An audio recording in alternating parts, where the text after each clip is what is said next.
So if you follow this channel, you know I'm a ginormous Batman fan. I'm always talking about Batman in some capacity, and I mean, even got a signature and a photo of Kevin Conroy up there, which I've shown in other videos, but I'll show at the end of this too real quick. But I got a chance to watch the first 6 episodes of Batman Cape Crusader, but I honestly kind of just want to talk about each episode in like a video because I feel like we'll just give more time to talk about it, and I'm curious to see what you guys think of the show as well, because I absolutely love Batman the Animated Series. I love the Batman from 2004, Beware the Batman, Batman Brave and the Bold. Like, anything Batman related I'm gonna be watching. So this is simply just gonna be a review episode for a review video for episode 1. So anyway, without further ado, shall we begin?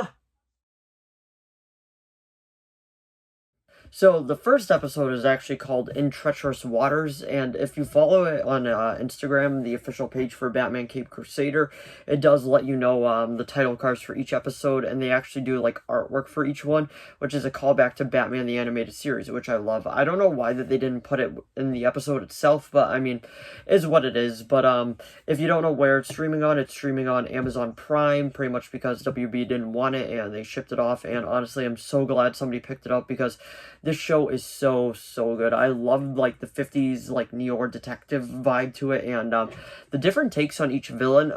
Harley I kind of had to warm up to, but I really like her incarnation as well. And I was thinking about doing like a video of like combining the first 5 episodes, but I'm like, nah, I kind of just want to really talk about like each episode because I feel like this show just has a lot to offer, and the fact that it's already been renewed, well, they're working on season 2, so we're probably gonna get it, so that's just awesome as well. But in this episode they decide to gender bend the Penguin, and in this one it is actually Oswalda. And honestly, I saw a lot of people kind of reacting to this online. I just wanted to get it over with first. I don't think it was a big deal.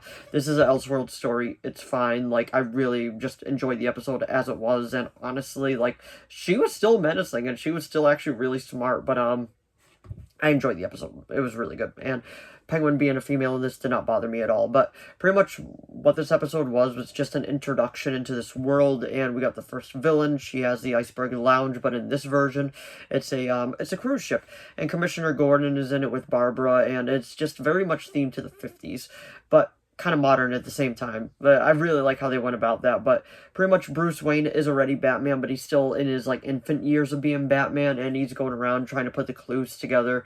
And then he ends up in, there will be spoilers within this episode, so just heads up within this review. But pretty much what it is Oswalda is pretty much kind of keeping Rupert Thorne and everyone in place. And Rupert Thorne, which was a creation, I do believe, so I could be wrong, correct me if I am, was a creation of Batman the Animated Series, actually is a major player within this show, and I thought that was absolutely just fantastic. It was a great idea. I'm very happy that they did that.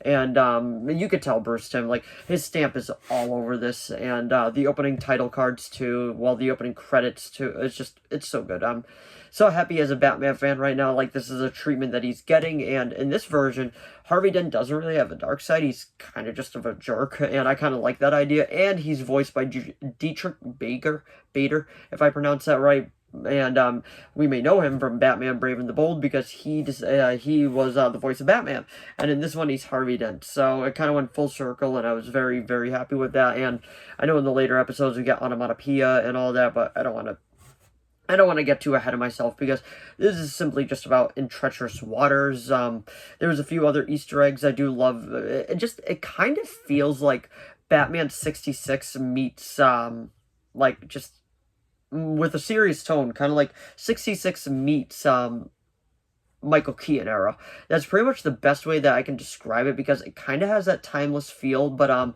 Bullock and Flass are just complete jerks in this, and they're so well written to the point that you absolutely hate them.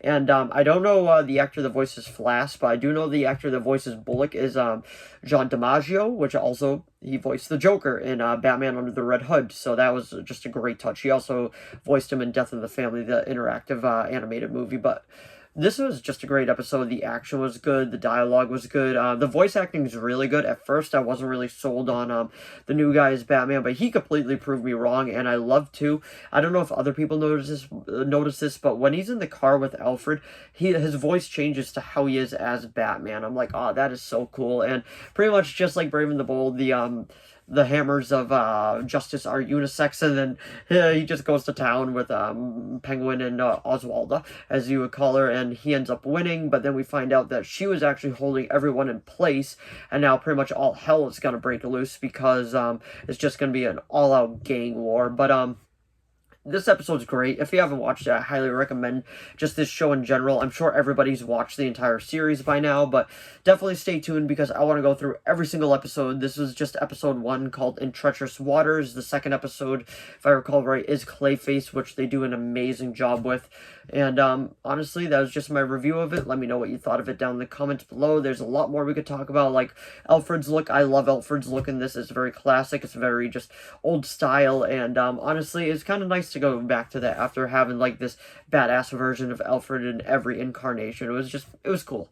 But anyway, that was my review of Batman Cape Crusader episode 1 on Treacherous Waters. So if you enjoyed this video, please give it a like and a subscribe so I know you can make more of these. If you have any video requests, please leave them down in the comments below. I'll do my best to reply. As of now, I have one video request, and that is being made. It is my top 10 favorite horror movies, and that will be up sometime in the near future. So definitely keep an eye out for that. But if you do have any others, just let me know. As long as it's in my capability of making it, I will be making it. And let me know what you think of Batman Cape Crusader down in the comments below. And yes, even though I didn't finish it, I do know that ginormous tease for the villain that we're going to be getting in season 2, and honestly, I cannot wait because I think I do really enjoy the show. I think it's fantastic. But anyway, thanks for watching as always, and I'll see all of you in the next video. Bye!